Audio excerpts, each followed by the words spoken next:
नमस्कार, आप देख रहे हैं ब्रेकिंग बिहार। अभी हमारे साथ है लोक जनशक्ति पार्टी रामविलास के बिहार के प्रदेश अध्यक्ष राजू तिवारी जी। इनसे जानेंगे जिस प्रकार से बिहार में जातीय जनगणना की बात पूरी हो गई है, एक तरह से समझिए कि अब शुरू होने वाला है, लेकिन सबसे अहम बात है कि बिहार जैसे गरीब राज्य में जो बातें आ रही है कि 500 करोड़ रुपया इसको कराने में खर्च आएगा। हालांकि हम शुरू से बता रहे हैं कि ये खर्च बढ़ेगा, 1000 करोड़ से भी ज्यादा जा सकता है। तो क्या बिहार जैसे गरीब राज्य में जातीय जनगणना के नाम पर इतना पैसों के खर्च करने कहां तक समझदारी है? राजू तिवारी, देखिए, जातीय गणना का हमारी पार्टी मांग की है, उसके पक्षधर है, लेकिन मैं मुख्यमंत्री से मांग करूंगा। एक बात आप बोले, बहुत सही बात बोले कि 500 करोड़ से शुरुआत होता है।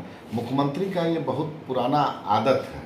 आप देखे होंगे कि बेली रोड पे एक बना हुआ है म्यूजियम, जिसमें शुरुआत हुई तो कई हजार करोड़ उसका रिवाइव बढ़ते गया।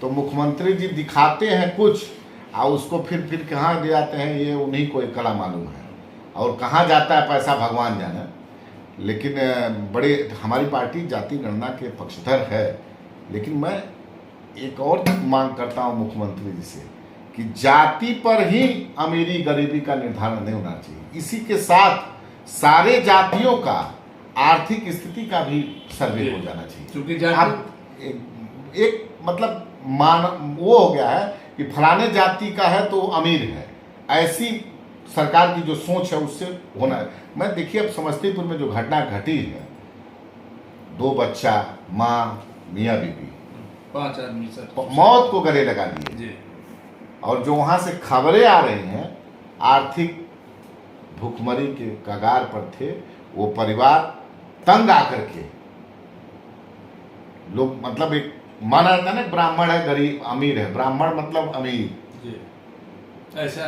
बहुत नेताओं की सोच, जो कुंठित सोच के लोग हैं, वो सोचते हैं कि दिन भर लगे रहते हैं। तो देखिए वो परिवार क्या हुआ, टूट गया, खत्म हो गया, मौत को गले लगा लिया। वैसे बिहार में जहां विकास के बड़े बड़े दावे किए जा रहे हैं, अरे बिहार में विकास कुछ नहीं है। दिन भर मैं बता रहा हूँ, आज के दिनों में जो अभी बिहार की राजनीति है, दिन भर कुर्सी का खेल चल रहा है।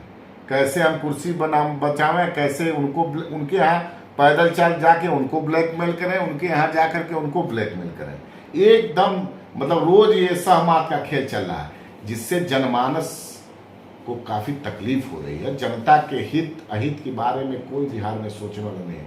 मुख्यमंत्री नीतीश कुमार अभी सिर्फ जाति को साधने में, आरजेडी के यहाँ पैदल जाकर के भाजपा को बरगलाने डराने में, भाजपा के एयरपोर्ट पर अमित शाह से मिलकर आरजेडी को डराने में, एकदम मतलब रोज प्रेशर पॉलिटिक्स चल रहा है। बिहार के जो आवाम है उसके बारे में कहीं, उसके सुख दुख के बारे में, उसकी प्राथमिक सुविधाओं के बारे में कोई मुख्यमंत्री का सोच नहीं है। मुझे मतलब नीतीश कुमार जी के बारे में बहुत पहले मेरी बड़ी अच्छी सोच थी, लेकिन बड़ी अपार पीड़ा हो रही है उस आदमी को। अब इस सब उम्र के आखिरी पड़ाव पे है, कुर्सी ऊपर नहीं लेके जाएंगे लोग। आज उनको कुर्सी कुमार बोल रहा है, कुर्सी कुमार बोल रहा है, क्या जाएंगे तो ऊपर जाना तो सबको एक दिन है, ऊपर कुर्सी लेकर थोड़े ना जाएंगे।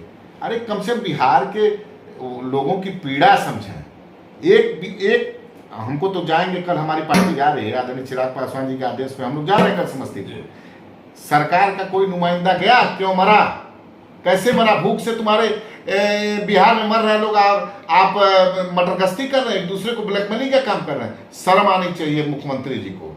और वहां से तो शिक्षा मंत्री भी आते हैं। विद्यापति नगर का एरिया हमको जो लगता है विजय चौधरी जी के क्षेत्र में है। दुर्भाग्य है, पढ़े लिखे इंसान है, उनसे बड़ी हमारे हम लोग MLA थे तो उसमें हमारे अध्यक्ष थे, लेकिन बहुत दुर्भाग्य है। कभी सरकार वहां पर भेजना चाहिए एक टीम, कैसे मरा, क्यों मरा, पूरी जांच होनी चाहिए। भूख से आपके क्षेत्र में 5-5 लोग, पूरा परिवार मौत को गले लगा लिया, और आप चैन से बैठे हैं। सर, एक चीज तो आप मानेंगे कि बिहार से 5,000 10,000 रुपए कमाने के लिए युवा जो है गुजरात, महाराष्ट्र, इंडिया के कोने कोने में जाते हैं। वैसी स्थिति में बिहार में जातीय जनगणना से ज्यादा बेरोजगारों की संख्या की गिनती होनी चाहिए। देखिए, जाति गणना हो रहा है, ठीक है, लेकिन जब पैसा बिहार सरकार खर्च कर रही है, इसी में बेरोजगारों का गणना करा लीजिए, इसी में जाति, कौन जाति किस स्थिति में है, आर्थिक वो भी करा लीजिए। आपके पास डाटा रहेगा, डाटा रहेगा आपको काम करने में आसान रहेगा। जो गरीब है उसकी काम करिए। अच्छा है 500 करोड़ और ले रहे हैं मुख्यमंत्री, तो कई हजार करोड़ रुपया का पुल उनका आंधी में बह जाता है। हवा में हैं? आप बेली रोड में एग्जीबिशन क्या बोलते हैं उसको, क्या बना हुआ बेली रोड में उनका ड्रीम प्रोजेक्ट जो अटल है? पथ। नहीं अटल पथ नहीं भाई, वो म्यूजियम। तो म्यूजियम का कितना बार रिवाइज हुआ आपको पता है? रिवाइज हुआ है कितना बार? कई हजार करोड़ का आप बनाए हैं।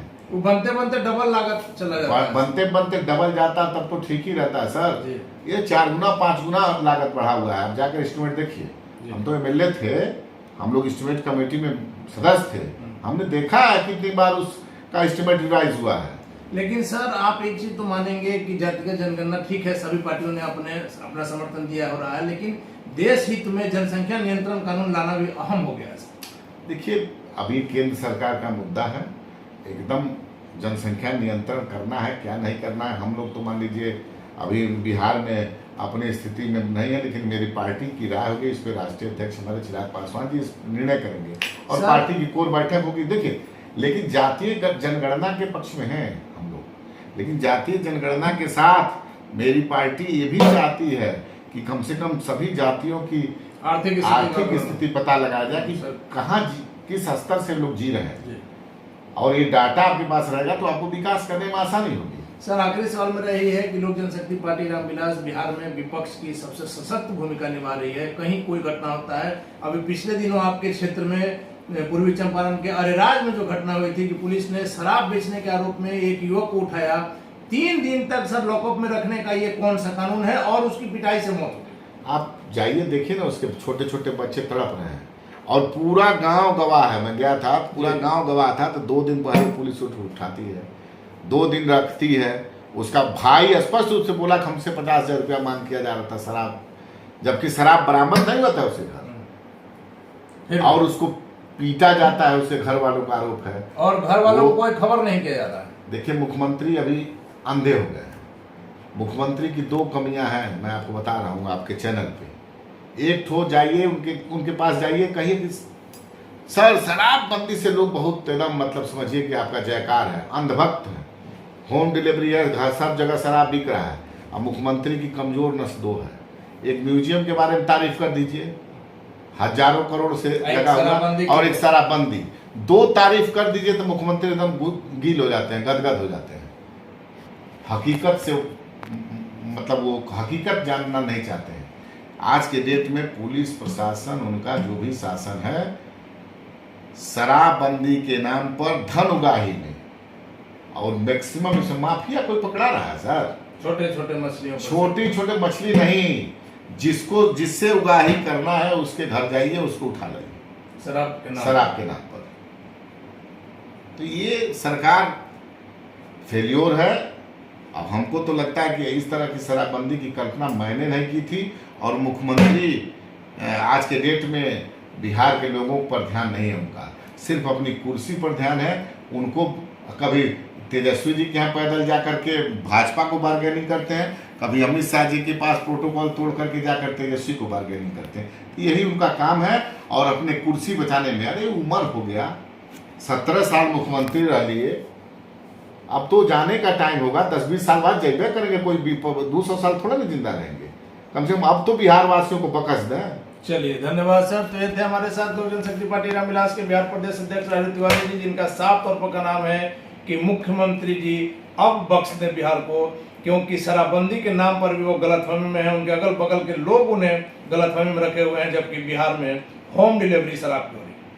आप देख रहे हैं ब्रेकिंग बिहार, खबरों का सिलसिला जारी। आप बने रहें ब्रेकिंग बिहार।